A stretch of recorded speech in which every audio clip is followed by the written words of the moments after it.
Hello friends. इसके पहले वाले लेक्चर में हमने historical review of macro economics ये पॉइंट हमने देखा। अब नेक्स्ट पॉइंट जो है वो मतलब meaning of micro economics. So micro means a small parts of a thing. मतलब कि जो माइक्रो है, इस माइक्रो वर्ड जो है इसका मतलब क्या है? अ स्मॉल पार्ट्स मतलब बहुत छोटा हिस्सा। Micro economics the deals with the small parts of the national economy। Means nation की जो इकोनॉमी रहती है, इस नेशन की इकोनॉमी में जो स्मॉल इकोनॉमिक्स यूनिट्स रहते हैं उनसे माइक्रो इकोनॉमिक्स का संबंध आता है। मतलब माइक्रो इकोनॉमिक्स में कंट्री की इकोनॉमी में जो स्मॉल इकोनॉमिक्स यूनिट्स रहते हैं उनका स्टडी माइक्रो इकोनॉमिक्स में किया जाता है। It studies the economic action and behavior of individual units such as an individual consumer, individual producer or a firm, the price of a particular commodity or a factor etc। इस micro economics में economy के अंदर जो individual units रहते हैं, like as individual consumer हो, individual producer हो और फर्म, इनका इकोनॉमिकल बिहेवियर किस तरह का रहता है, उनकी इकोनॉमिकल एक्शन किस तरह की रहती है, उसका स्टडी जो है वो माइक्रो इकोनॉमिक्स में किया जाता है। इसके अलावा फर्म की भी इकोनॉमिकल एक्शन किस तरह की रहती है, उसका इकोनॉमिकल बिहेवियर किस तरह का रहता है, इसका स्टडी भी माइक्रो इकोनॉमिक्स में किया जाता है। और इसके अलावा जो पर्टिकुलर कमोडिटीज रहती है उनकी प्राइसेस और जो फैक्टर ऑफ प्रोडक्शन है उनकी भी प्राइसेस कैसे तय होती है, इसका स्टडी जो है वो माइक्रो इकोनॉमिक्स में किया जाता है। फॉर एग्जांपल, पर्टिकुलर कमोडिटी, कोई भी कमोडिटी लीजिए, जैसे कि बुक ले सकते हैं हम। बुक की प्राइस कैसे तय होती है। इसके अलावा फैक्टर ऑफ प्रोडक्शन, इसके पहले हमने देखे फैक्टर ऑफ प्रोडक्शन 4 टाइप्स के रहते हैं। First is land, second labour, third capital and fourth entrepreneur. ये जो 4 फैक्टर ऑफ प्रोडक्शन है इनकी भी प्राइसेस कैसे तय होती है, इसका स्टडी जो है वो माइक्रो इकोनॉमिक्स में किया जाता है। इस तरह से हमने माइक्रो इकोनॉमिक्स का जो मीनिंग है वो मीनिंग जाना है। अब next definition of micro economics. So you have already studied some important definition of microeconomics। इसके पहले हमने मतलब 11 क्लास में माइक्रो इकोनॉमिक्स की जो कुछ इम्पोर्टेंट डेफिनेशंस है उसके बारे में हमने ऑलरेडी स्टडी किया हुआ है। लेट अस रिव्यू सम मोर डेफिनेशन। तब भी हमको ये जो कुछ डेफिनेशन जो है उनका रिव्यू करना है और रिवाइज करनी है। तो उसमें सबसे पहले डेफिनेशन जो आती है वो मतलब मॉरिस डॉब इनकी। तो Maurice Dobb, according to Maurice Dobb, micro economics is in fact a microscopic study of the economy.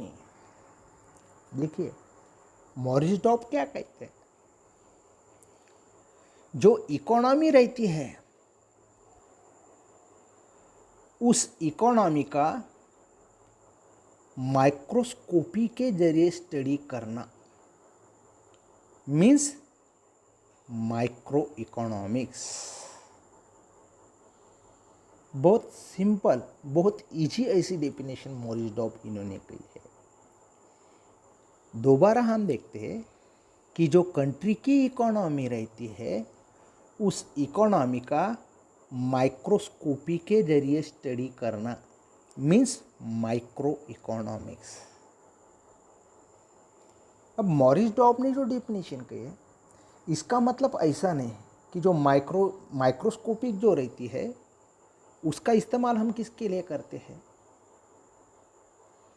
10th class में आपने देखा है कि जो बहुत छोटी ऐसी चीज़ रहती है कि जो जनरल तौर पर आंखों से दिखाई नहीं देती, वैसी चीज़ देखने के लिए हम माइक्रोस्कोपी का इस्तेमाल करते हैं।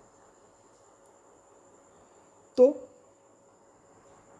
यहाँ पे मॉरिस डॉब इनका क्या कहना है कि इनका ये नहीं कहना है कि माइक्रोस्कोपी हाथ में लेके पूरे कंट्री में घूमना और स्टडी करना, ऐसा इसका मतलब नहीं। उनका मतलब क्या है कि जो स्मॉल इकोनॉमिक्स यूनिट्स रहते हैं उनका स्टडी करना means micro economics. Okay, understand हुई आप लोगों को ये डेफिनेशन। तो नेक्स्ट डेफिनेशन हम देखते हैं, second definition professor AP learner. AP learner इनकी भी डेफिनेशन जो है वो बहुत इजी ऐसी डेफिनेशन है। So micro economics consist of looking at the economy through a microscope। देखिए हमने इसके पहले मॉरिस डॉब इनकी डेफिनेशन देखी, उनका जो कहना है वही एपी लर्नर का कहना है कि जो इकोनॉमी रहती है उस इकोनॉमी का माइक्रोस्कोपी के जरिए उसको देखना, इकोनॉमी को माइक्रोस्कोपी के जरिए लुकिंग मतलब देखना, मतलब माइक्रो इकोनॉमिक्स। मतलब एपी लर्नर इनका क्या कहना है कि इकोनॉमी को माइक्रोस्कोपी के जरिए देखा जाता है, किसमें, माइक्रो इकोनॉमिक्स में। As it were so see how the million of cells in the body of economy, the individuals or household as consumers and individuals or firms as producers play their part in the working of the whole economic organism। देखिए यहाँ पे AP learner जो है इन्होंने human की जो body रहती है उस बॉडी से, ह्यूमन की बॉडी से इस इकोनॉमी की कंपेयर की गई है।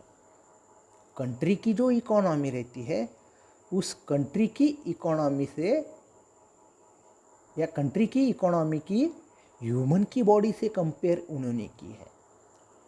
एपी लर्नर क्या कहते हैं कि जिस तरह से ह्यूमन की बॉडी में मिलियन सेल्स रहते हैं, उनका ऑर्गेनिज्म किस तरह से ह्यूमन की बॉडी में चलता है, उस तरह से इकोनॉमी में भी मिलियन सेल्स रहते हैं। जैसे कि कंज्यूमर्स की तौर पर इंडिविजुअल्स हो या हाउस होल्ड। कंज्यूमर्स के तौर पर इंडिविजुअल्स एंड हाउस होल्ड्स, ये मिनियल सेल्स इकोनॉमी में रहते हैं। इसके अलावा प्रोड्यूसर्स के तौर पर इंडिविजुअल्स हो, फर्म्स, ये मिलियन सेल्स इकोनॉमी में रहते हैं। Play their part in the working of the whole economic organism. और ये जो होल इकोनॉमी रहती है, इस होल इकोनॉमिक ऑर्गेनिज्म में उनका जो वर्किंग है, वो वर्किंग किस तरह से चलता है, इसका स्टडी माइक्रो इकोनॉमिक्स में किया जाता है। देखिए, ह्यूमन की बॉडी में जिस तरह से मिलियन सेल्स रहते हैं, वो अगर कम ज़्यादा हो जाते हैं, कम भी हुए तब भी अपने को बुखार आता है, वो ज़्यादा भी हुए तब भी अपने को बुखार आता है। उसी तरह इकोनॉमी की जो बॉडी रहती है, इसमें कंज्यूमर्स और प्रोड्यूसर्स की तौर पर जो मिलियन सेल्स है, वो भी अगर कम या ज़्यादा हो जाए तो इकोनॉमी का जो वर्किंग सिस्टम है उसमें भी परेशानी आती है। मीन्स हम उसको तेजी मंदी कहते हैं।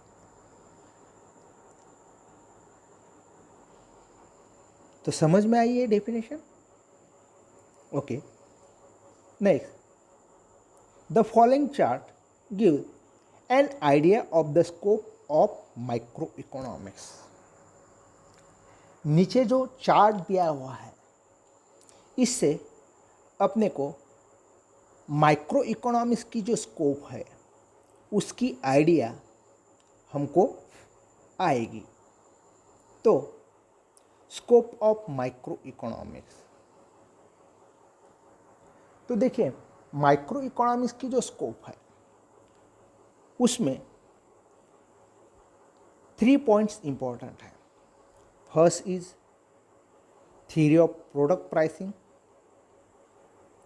Second is theory of factor pricing, and third is theory of economic welfare. तो ये 3 पॉइंट्स है।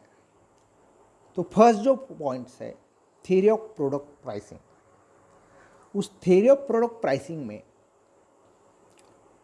Demand analysis and supply analysis ये देखा जाता है। सेकेंड जो है थियरी ऑफ फैक्टर प्राइसिंग, उसमें rent, wages, interest and profit, मतलब जो फैक्टर ऑफ प्रोडक्शन जो है उनका जो रिवार्ड है, वो रिवार्ड किस तरह से मिलता है, ये थियरी ऑफ फैक्टर प्राइसिंग में देखा जाता है।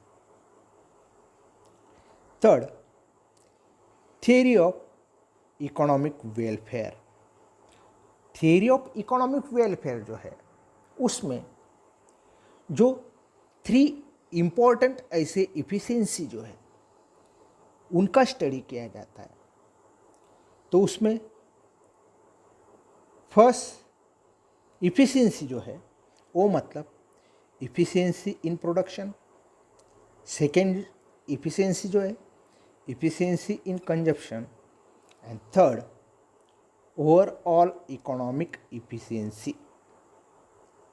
इन तीनों इफिशिएंसीज का study theory of economic welfare में किया जाता है। तो अब हम ये जो माइक्रो इकोनॉमिक्स की जो स्कोप है उसका डिटेल में स्टडी करना चाहेंगे। तो first, theory of product pricing. The price of an individual commodity is determined by the market forces of demand and supply. देखिए, कोई भी कमोडिटी हो, उस कमोडिटी की जो प्राइस है, वो प्राइस दो मेन फोर्सेस जो है मार्केट में, जो दो मेन फोर्सेस है, first is demand and second is supply. इन दोनों फोर्सेस के जरिए किसी भी कमोडिटी की जो प्राइस है वो प्राइस तय की जाती है। मतलब जो कमोडिटी है, उस कमोडिटी की कितनी डिमांड की जा रही है और उस कमोडिटी का कितना सप्लाई किया जा रहा है, इसके अनुसार उस कमोडिटी की जो प्राइस है वो प्राइस तय होती है। और ये जो इंडिविजुअल कमोडिटी है, उसकी प्राइस कैसे तय होती है, इसका स्टडी जो है वो स्टडी माइक्रो इकोनॉमिक्स में थ्योरी ऑफ प्रोडक्ट प्राइसिंग के जरिए किया जाता है। Next, micro economics is concern with demand analysis, that is individual consumer behavior, and supply analysis, that is individual producers behavior। तो अब देखिए, हमने इससे पहले देखा कि किसी भी कम्युनिटी की जो प्राइस है वो डिमांड एंड सप्लाई इन दोनों फोर्सेस से तय होती है। तो डिमांड कौन करता है? कंज्यूमर करता है। तो इसकी वजह से ये जो डिमांड एनालिसिस है, उस डिमांड एनालिसिस में जो कंज्यूमर का बिहेवियर जो रहता है, इंडिविजुअल कंज्यूमर का बिहेवियर, इसका एनालिसिस किया जाता है। मतलब जो इंडिविजुअल कंज्यूमर है उसका इकोनॉमिकल बिहेवियर किस तरह का है, उसका एनालिसिस इस डिमांड एनालिसिस में किया जाता है।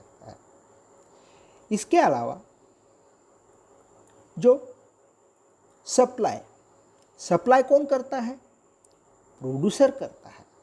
तो इसकी वजह से सप्लाई एनालिसिस में जो प्रोड्यूसर रहता है, उस प्रोड्यूसर का बिहेवियर किस तरह का है, इंडिविजुअल प्रोड्यूसर का बिहेवियर किस तरह का है, इसका एनालिसिस इस सप्लाई एनालिसिस में किया जाता है। और उसके जरिए कमोडिटी की प्राइस जो है वो तय होती है।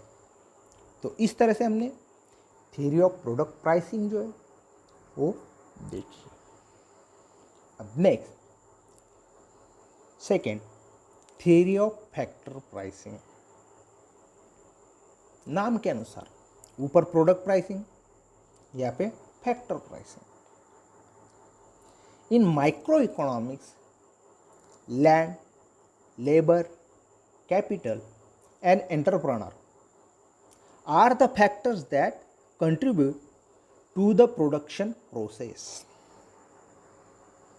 देखिए, माइक्रो इकोनॉमिक्स में जो फैक्टर ऑफ प्रोडक्शन रहते हैं, like as land, labour, capital and entrepreneur, ये जो फैक्टर ऑफ प्रोडक्शन है, 4 फैक्टर ऑफ प्रोडक्शन, उन फैक्टर ऑफ प्रोडक्शन जो है प्रोडक्शन प्रोसेस के अंदर उनका कंट्रीब्यूट या कंट्रीब्यूशन किस तरह का रहता है, वो किस तरह के कंट्रीब्यूट होते हैं, उसके अनुसार उनकी जो प्राइस है वो प्राइस तय होती है। For example, land. देखिए, लैंड तो पूरे वर्ल्ड में बहुत सारे, लेकिन सब लैंड की प्राइस एक सरीकी रहती है क्या? नहीं। हमारा जो कॉलेज है, कॉलेज के नज़दीक वाली लैंड, उसकी प्राइस, और इन अम्बलनेर सिटी बस स्टैंड की नज़दीक वाली जो लैंड है, उसकी प्राइस अलग अलग है। तो उसकी प्राइस अलग अलग क्यों है? Second, labour. सब लेबर की प्राइस एक जैसी रहती है क्या? नहीं। हर लेबर की जो प्राइस है वो अलग अलग रहती है। तो अलग अलग क्यों रहती है? उनके प्रोडक्शन प्रोसेस में उनका कंट्रीब्यूशन किस तरह का है, उनके अनुसार लेबर की जो प्राइस है वो प्राइस तय की जाती है। उसी तरह कैपिटल हो, एंटरप्रेन्योर हो, इनका भी है। Next, micro economics helps in determining the factors reward for land, labor, capital and entrepreneur in the form of rent, wages, interest and profit respectively। और माइक्रो इकोनॉमिक्स जो है उसके हेल्प के जरिए ये जो फैक्टर ऑफ प्रोडक्शन है, उन फैक्टर ऑफ प्रोडक्शन का जो रिवार्ड रहता है वो रिवार्ड लैंड को रेंट मिलता है, लेबर को वेजेस, कैपिटल को इंटरेस्ट एंड एंटरप्रेन्योर जो है उसको प्रॉफिट रिस्पेक्टिवली, मतलब अनुक्रम इनको दिया जाने वाला जो रिवार्ड है वो माइक्रो इकोनॉमिक्स के जरिए डिटरमिनिंग मतलब तय किया जाता है। माइक्रो इकोनॉमिक्स की हेल्प लेके उनका जो रिवार्ड है वो तय होता है। और वो भी थ्योरी ऑफ फैक्टर प्राइसिंग इसमें देखा जाता है। ओके, तो नेक्स्ट लास्ट पॉइंट, लास्ट वाला, theory of economic welfare. Theory of welfare basically deals with efficiency in the allocations of resources। ये जो थ्योरी ऑफ इकोनॉमिक वेलफेयर जो है उसमें बेसिकली जो रिसोर्सेस रहते हैं उन रिसोर्सेस का जो अलोकेशंस है उसकी जो इफिशिएंसी है उसका संबंध जो है, उसका डील्स मतलब उसका संबंध जो है वो थ्योरी ऑफ वेलफेयर से आता है। Efficiency in the allocations of resources is attained when it results in maximization of satisfaction of the people। अब देखिए, जो रिसोर्सेस का जो अलोकेशंस है वो रिसोर्सेस का अलोकेशन इफिशिएंट हुआ है, ये कब माना जाएगा? वेन, कि जब कंट्री में रहने वाले जो पीपल्स हैं उन पीपल का जो सेटिस्फैक्शन हो, ऑल पीपल, कंट्री में रहने वाले ऑल पीपल्स का सेटिस्फैक्शन जब मैक्सिमम होता होगा तब रिसोर्सेस का अलोकेशन जो है वो इफिशिएंट हुआ है। रिसोर्सेस मतलब साधन सामग्री, allocation means distribution water and efficiency means correction. तभी माना जाता है कि जब कंट्री में रहने वाले लोगों का सेटिस्फैक्शन ये मैक्सिमम होता होगा तभी रिसोर्सेस का अलोकेशन इफिशिएंस हुआ है, ऐसा माना जाता है। Economic efficiency involves 3 इफिशिएंसीज। अब देखिए, ये जो इकोनॉमिक इफिशिएंसी, उन इकोनॉमिक इफिशिएंसी में 3 टाइप्स की इफिशिएंसी जो है वो इन्वॉल्व होती है, समाविष्ट की जाती है। तो उसमें फर्स्ट इफिशिएंसी जो है वो फर्स्ट इफिशिएंसी हम देखते हैं, इफिशिएंसी इन द प्रोडक्शन। अब इफिशिएंसी इन द प्रोडक्शन मतलब, efficiency in the production means producing maximum possible amount of goods and services from the given amount of resources। efficiency in production मतलब, अब यहाँ पे क्या कहा गया है देखिए, efficiency in production मतलब कि जो कुछ रिसोर्सेस अवेलेबल है, जो कंट्री के अंदर जितने रिसोर्सेस अवेलेबल है उन रिसोर्सेस के ज़रिए ज़्यादा से ज़्यादा गुड्स एंड सर्विसेज का प्रोडक्शन करना। Maximum producing maximum goods and services. समझ में आया क्या है? इफिशिएंसी इन प्रोडक्शन मतलब कंट्री के अंदर जितने रिसोर्सेस अवेलेबल है उन अवेलेबल रिसोर्सेस के जरिए ज़्यादा से ज़्यादा गुड्स एंड सर्विसेज का प्रोडक्शन करना, जितना पॉसिबल हो उतना प्रोडक्शन करना, means efficiency in production. Okay, तो नेक्स्ट इफिशिएंसी इन कंजम्पशन। तो इफिशिएंसी इन कंजम्पशन मतलब efficiency in consumption means distribution of the produced goods and services among the people for consumption in such a way as to maximize total satisfaction of the society। अब देखिए, efficiency in consumption means जो goods and services produce हुई है, जो goods and services produce हुई है, उन produce हुई गुड्स एंड सर्विसेज का सोसाइटी के अंदर जितने भी लोग रहते हैं सब लोगों का मैक्सिमम सेटिस्फैक्शन हो, इस तरह से उन गुड्स एंड सर्विसेज का डिस्ट्रीब्यूशन होना मीन्स इफिशिएंसी इन कंजम्पशन। थोड़ा अंडरस्टैंड हुआ कि नहीं? एक बार फिर से मैं आपको रिवाइज कर देता हूं कि इफिशिएंसी इन कंजम्पशन मतलब जो गुड्स एंड सर्विसेज कंट्री के अंदर प्रोड्यूस हुई है, उन गुड्स एंड सर्विसेज का इस तरह से डिस्ट्रीब्यूशन होना कि कंट्री में या सोसाइटी में जितने भी लोग रहते हैं उन सब लोगों का मैक्सिमम सेटिस्फैक्शन होना चाहिए। इस तरह से उन गुड्स एंड सर्विसेज का डिस्ट्रीब्यूशन होना means efficiency in consumption. Okay, next third efficiency जो है वो मतलब overall economic efficiency. It means the production of those goods which are most desire by the people. अब यहाँ पे देखिए, ओवरऑल इकोनॉमिक इफिशिएंसी मतलब, इसका मतलब क्या हुआ कि कंट्री में जो लोग रहते हैं उन लोगों को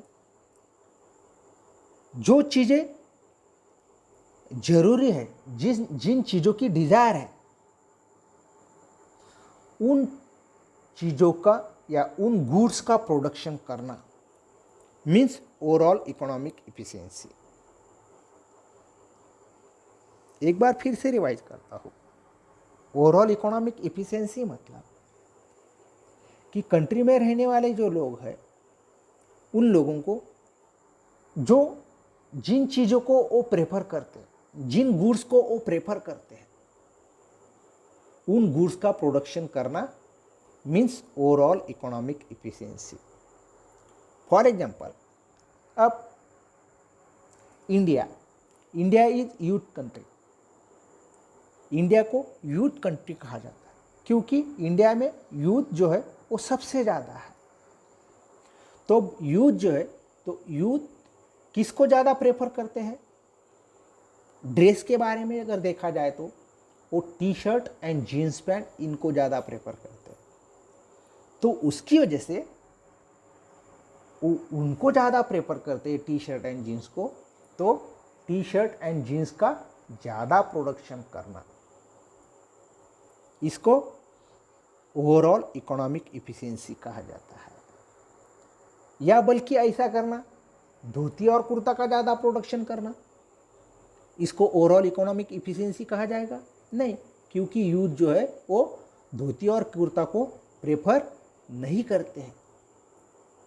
तो इसकी वजह से वो jeans pant and T shirt इनको प्रेफर करते हैं, तो उसका प्रोडक्शन करना मीन्स ओवरऑल इकोनॉमिक इफिशिएंसी।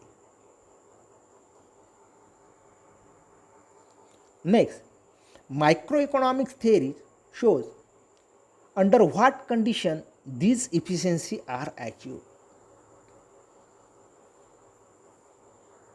अब यहाँ पे देखिए, ये जो माइक्रो इकोनॉमिक्स थ्योरी जो है वो क्या शोज, मतलब क्या दिखाती है,